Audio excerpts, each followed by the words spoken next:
All right. Welcome back. Astrice here. Today we are going to talk about cooling in Singapore. And the first thing that comes to your mind would be an air conditioner, the most common energy guzzler of Singapore's household, consuming nearly a quarter of Singapore's electrical consumption in the household. So, when air conditioners consume 1 kilowatt of power, why not switch to evaporative air coolers? And I know this topic may be a bit controversial, especially in Singapore where the humidity can be oppressive. Like for example, right now after the rain, it's 82% humidity at a temperature of 26 degrees. So this air cooler relies on an evaporative cooling technology. And I forgot something.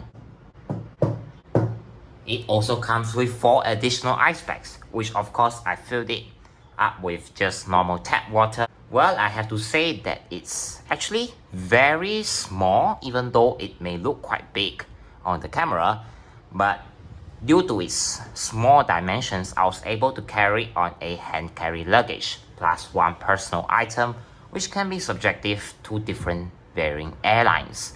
There's a warning sign. I won't consider this a warning sign. So you have to adjust it by hand like this. The vertical louver is controlled by a little synchronous motor. And at the top we have a touchscreen function for our air cooler. So we have 7 different functions. We'll get to each of them later. And so is that on our remote control. What I like especially about this air cooler is its ergonomic design. So there is no caster wheels at the bottom because this air cooler is pretty small, and you won't want to just rest your palm on here because if your palms are wet, it might slip and everything will drop. So that is undesirable. And this is an ergonomic handle. You have seen this in many different designs, and what they do is to allow your fingers to rest inside this undercut here, and it allows you to hold up the air cooler using your hands, and it will not slip very easily because there are even some little tiny grooves here. To power the air cooler, it comes with a car cigarette socket which can just plug into your car. There is an option for a home use which plugs into your mains outlet. At the back side, you can see that we have a little filter that's very similar to that found in our air conditioners. It's not meant to trap like very tiny particles like the bacteria or the germs, but it's actually designed to trap larger dust particles that can cause sinus, especially in the morning. This right here, you might think that this is actually made of paper, but it's actually not really made of paper. It's made of some cellulose plant fiber material thingy, and even when soaked in water, this does not feel as flimsy as paper. It still retains its structural integrity, which is very awesome. A very distinctive shape. It looks like a gyroid, but technically it's a honeycomb structure. So the honeycomb structure, as you can see, has many openings for a larger surface area for the water to evaporate quickly.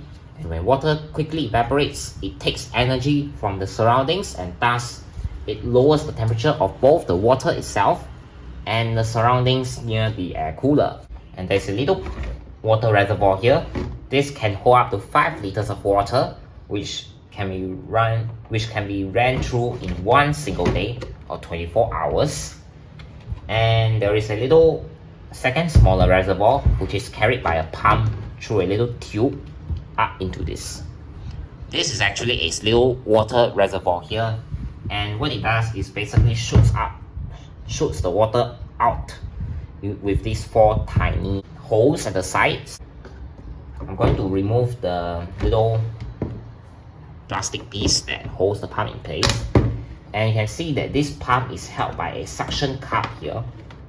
It's very nice so that the pump wouldn't move around when in operation, but I do have to warn that the suction cup can fall off very easily, so please do take note of that. And there is a little valve here. This valve controls the amount of water flow rate.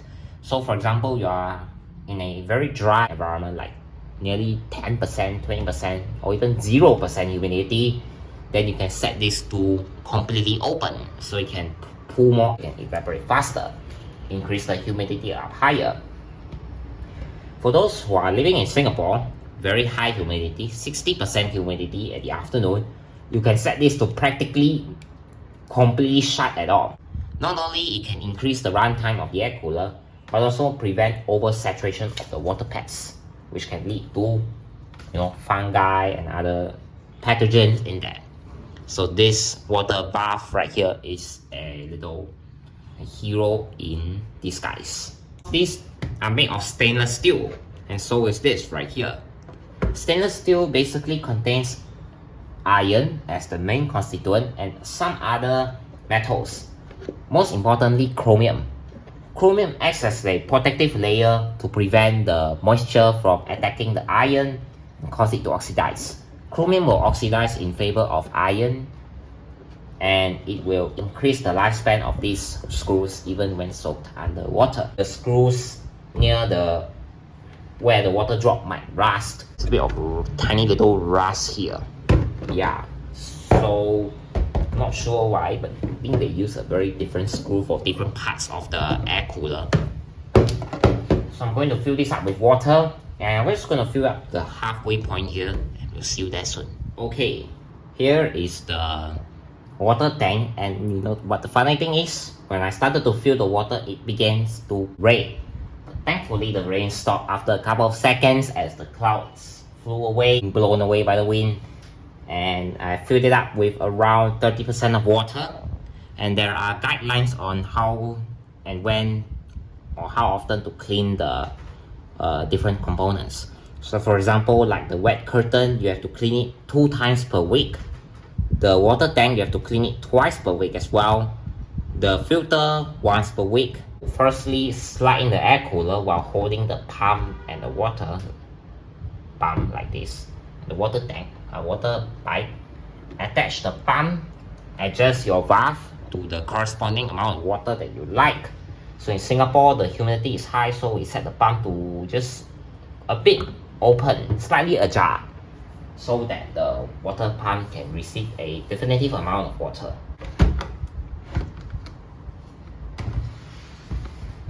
Okay, now how to power it? We don't have a car, so I'm just going to get myself a makeshift 12 volt power supply that I made a while ago. It still works pretty fine. And I'm just going to turn on the slide switch. LED turns on, you hear a small buzzing sound.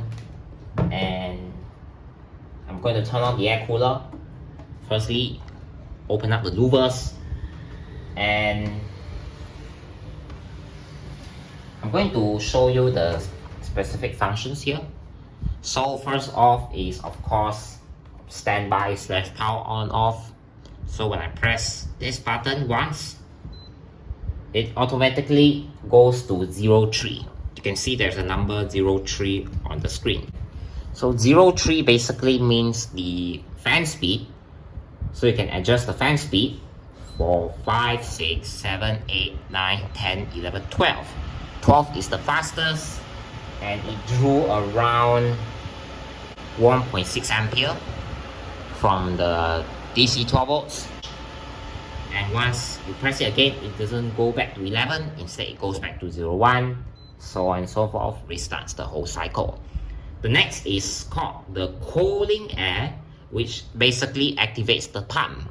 So I'm going to show you that by turning to the flip side.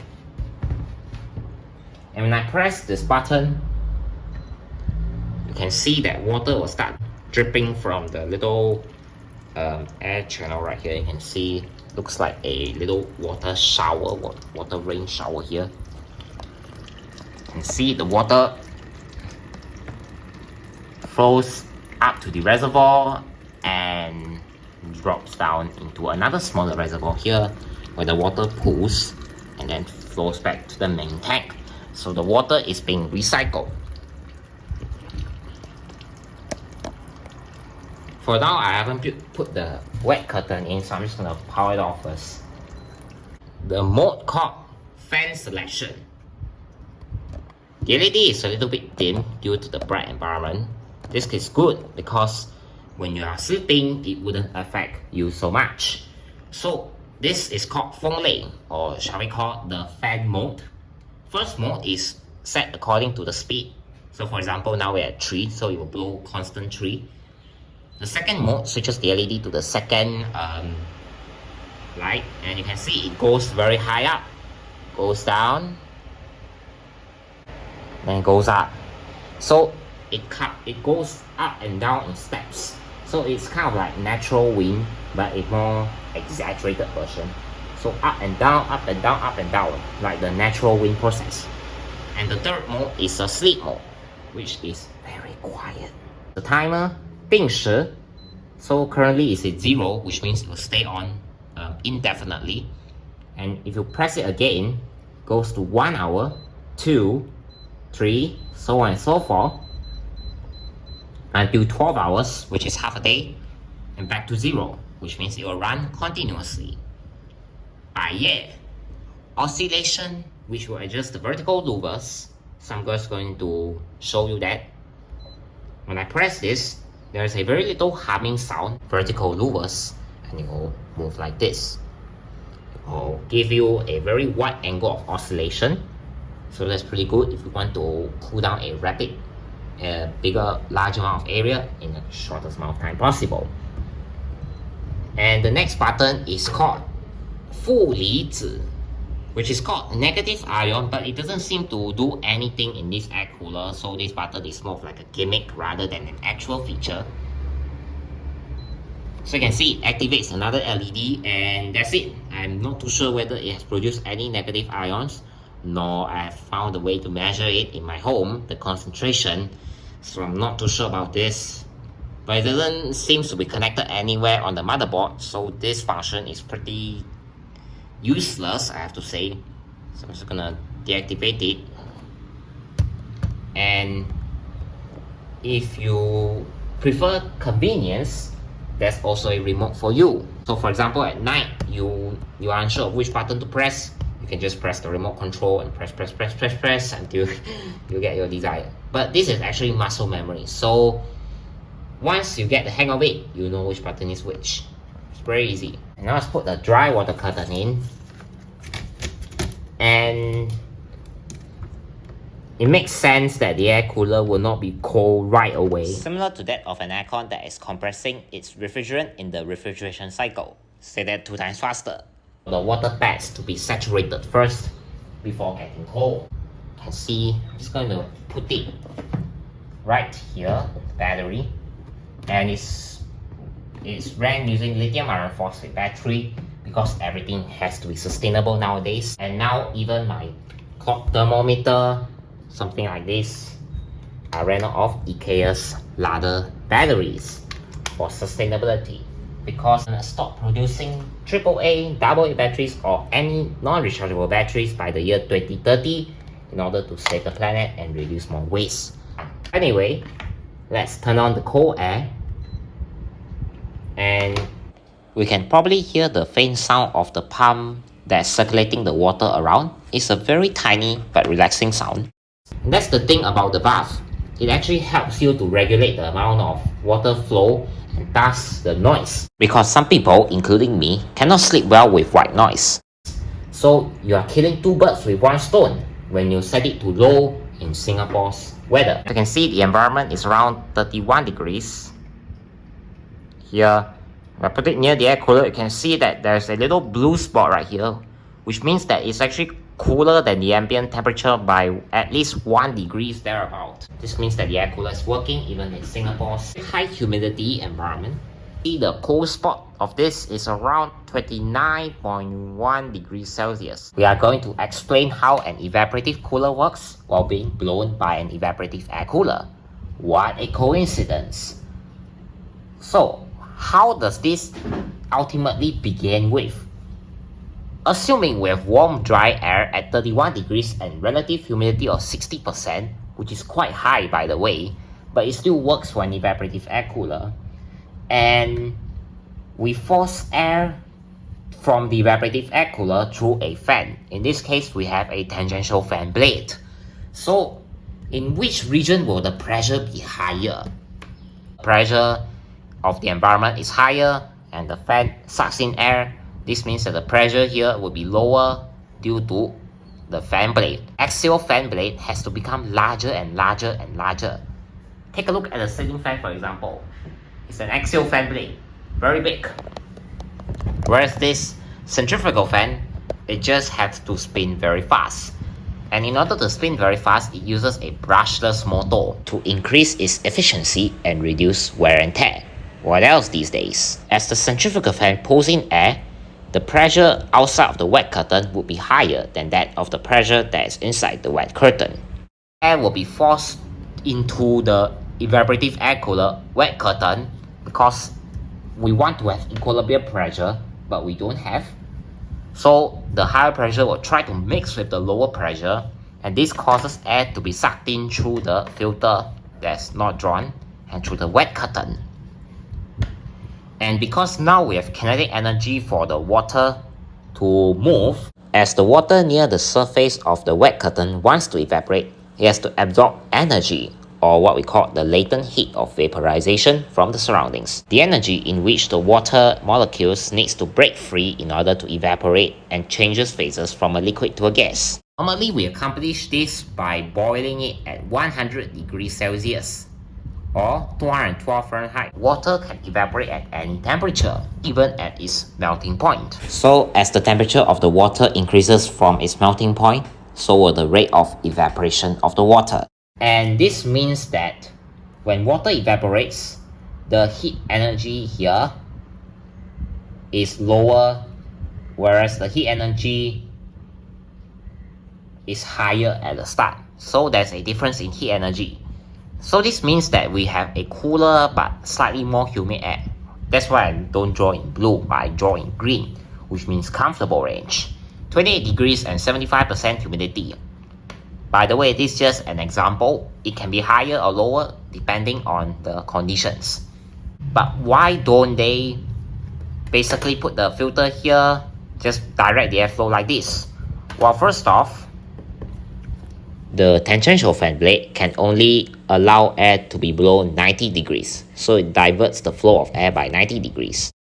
Fan can do it like this, but a tangential fan blade, because the motor spins around like this means that the air will have to come in through the center of the blade and being expelled. So this is called technically an impeller or a centrifugal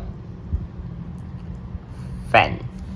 Because it rotates centrifugally, so we have a centrifugal force, and this means that the angle of the air is diverted 90 degrees, whereas no degrees C, but just 90 degrees, whereas the fan, there is 0 degrees because it just forces air like this.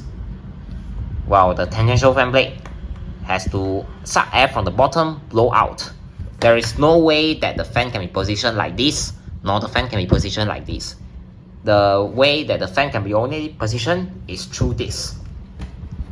Secondly, increase evaporation rate. So what does this mean? Lower temperature. Why? Isn't this adequate enough? And the answer is yes, it is adequate enough. But if we actually suck the air through here, we harness both the evaporating properties of both the water tank as well as this wet curtain. So this means that it kills two birds with one stone. That is, again, of course, makes it better and slightly more cooler than just actually putting a fan at the outlet of the water tank, one wet curtain. And third is to save space. The reason why we would use a tangential fan blade instead of an axial fan blade lies in the simple reason that our width is limited. Because we want to prioritize portability, our width cannot be that much. Yeah, sure, you can increase the axial fan blade RPM in order to match our requirements, but do you know what happens when we increase RPM of a spinning object? Well, the centrifugal force increases, meaning that the fan blades will rip themselves apart after prolonged uses. So to counter this, we put a circular object and we put many fan blades along that diameter of the circular object along the plane of rotation, similar to that of a tangential fan blade. And this allows for a summation of the pressure differential created by an individual blade across so many blades, which thus in turn provides a larger pressure differential, a win-win situation. Let me show you. You can see at speed 12, with just a small diameter, the fan blade is so powerful. I can even feel it from a couple of meters away.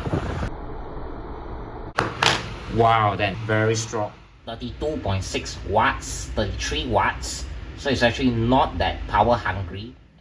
So, conclusion. Are evaporative coolers actually worth it in Singapore?